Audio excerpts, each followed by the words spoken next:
Okay, welcome back to CBS News 24/7. Say it with me now. Election Day, 1 week away. You're going to hear that rhyme quite a bit today as candidates make those closing arguments to undecided voters, especially in those key battleground states. So Vice President Kamala Harris preparing for what's being called her closing argument speech, and former President Donald Trump wraps up his remarks from Mar-a-Lago.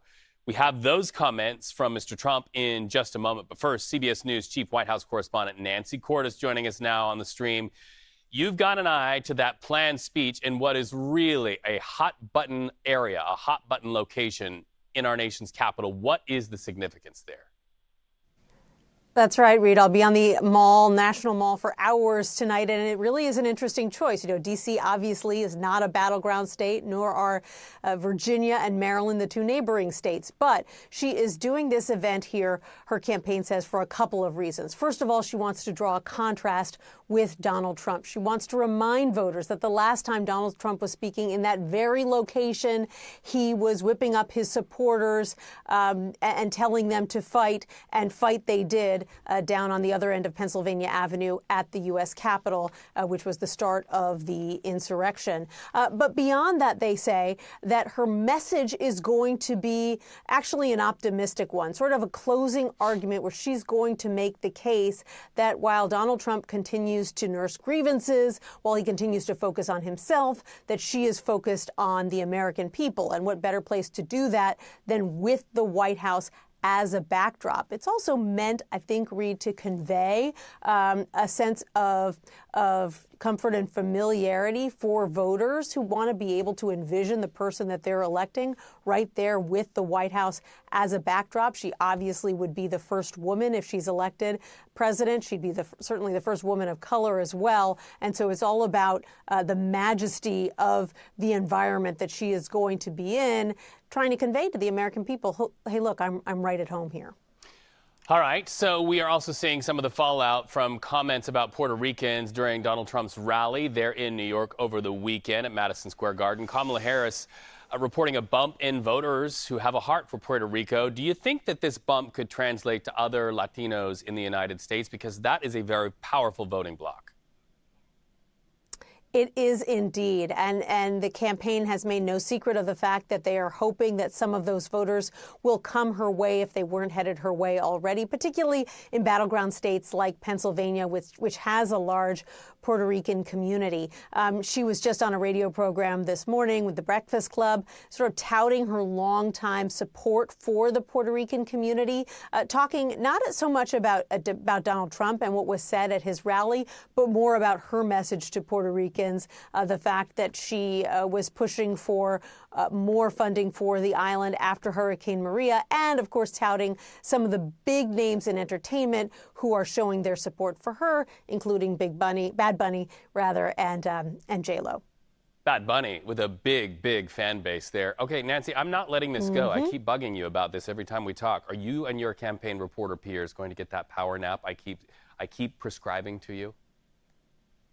As Tim Walz says, Reed, we will sleep when we are dead. We've just got 1 week to go, and then we don't have to deal with this for another 4 years. So there'll be plenty of time for that. I have a feeling you all wake up every morning and go, 6 days, 5 days, 4 days. That's what it's going to be like. Nancy Cordes, thank you so much. We always appreciate having you.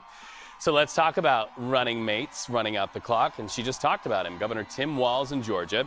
Also, J.D. Vance in Michigan. Walz will make his first pitch to voters in Savannah, Georgia, finishing the night with a rally in Columbus. J.D. Vance zeroing in on voters with a rally in Flint, Michigan. He took questions from local reporters. We were able to grab this tape from just a moment ago. This is what he had to say to voters in the battleground state of Michigan. Every year since 2008, Saginaw County and Michigan have voted for the eventual winner of the presidential election. So for the path to 270, how important is it for your campaign to carry Saginaw County and Michigan? Look, it's extremely important.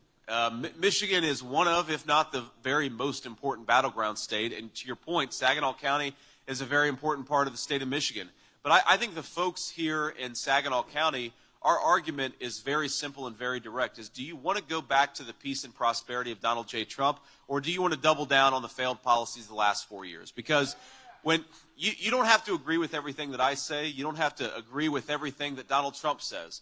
But when you look at the 1.5% inflation when Donald Trump was president, when you look at the fact that take-home pay was rising as fast as it had in 40 years, you look at the fact that the border was closed down and the world was more peaceful, I think a lot of Americans would just like to go back to the prosperity and the peace of Donald Trump's leadership. And that's what we're fighting for.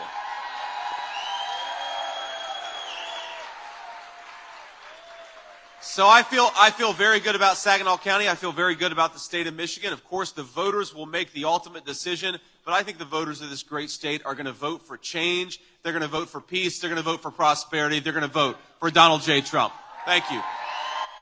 All right, so listening to Senator J.D. Vance, who, if he and his ticket win, would be vice president of the United States. Listen, you're going to hear candidates on both sides of the aisle making all kinds of assertions from those podiums in the days to come. One tool for you on social media, follow CBS Confirmed, our team working very hard to confirm the veracity of these assertions made from these podiums. Just one thing, information is power.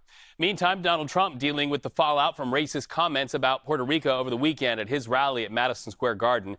People still angry. They want to know what, if anything, he will say about that very issue every time he steps to the mic. So we've been watching every time he does. This is from moments ago at Mar-a-Lago in Florida. Listen.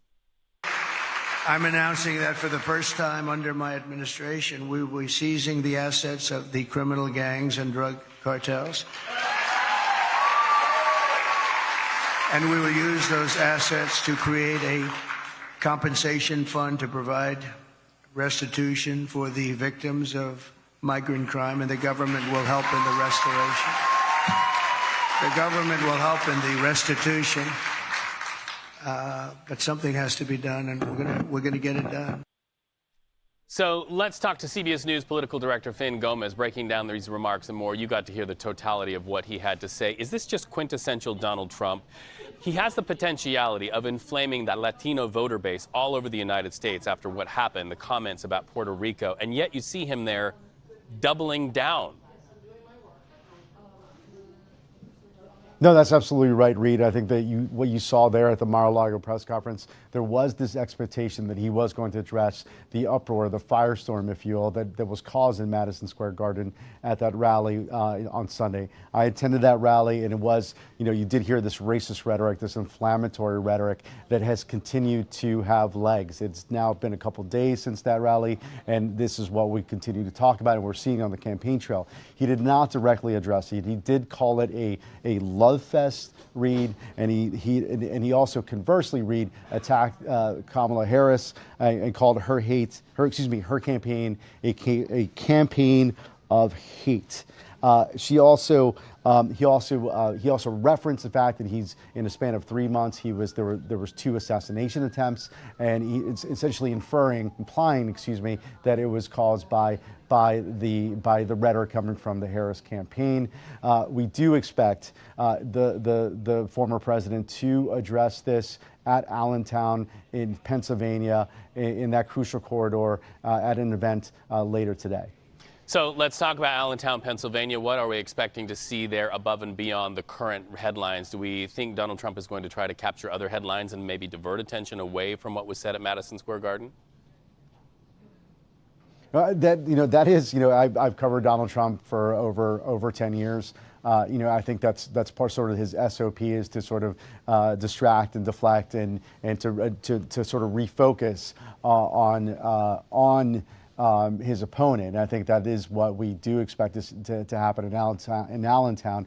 There is some reporting that there may be some Puerto Rican supporters of his at this event. The Trump campaign has touted that they've made inroads in that crucial battleground state, not only there, but in other crucial battleground states like Arizona and Nevada, with that big voting bloc, Reed, that could decide this tight election race. Now, in Allentown, that is the center of the Latino corridor, the 222 corridor, where the majority of the Latino population in that state resides. And the majority, of course, are Puerto Rican descent, Reed. And of course, those inflammatory jokes, those racist jokes that were made on Sunday were, of course, directed at that crucial voting bloc. There's some in the Harris campaign who do believe, Reed, that this could move the dial and could benefit them in that race with just a week to go until Election Day, Reed. So many things to look at. Fin Gómez, and by the way, my brother, I see you. I am a glasses for distance, but man, you put that paper in front of me, I got to drop the glasses like you just did. Thank you so much for always helping us to see by the way, clearly. Reed, and by the way, Reed, I just want to say that you're talking about that power nap earlier in an earlier segment. I do plan to take a power nap, and as of right now, like it's all systems go. We just got 1 week left until this huge election day. Yeah, this report and many reports by campaign reporters brought to you by coffee. Fin Gómez, political director for CBS News. Always a joy to talk to you. He's my best friend. Well, watch election night from the entire CBS News team live. Power nap enthused from New York, and with our teams spread out all across the country, and especially in those battleground states. We've got real-time results, analysis, and exclusive polling. And yes, we take the glasses off when we need bifocals. CBS News 24/7. You can also see coverage starting at 7 p.m. Eastern on CBS.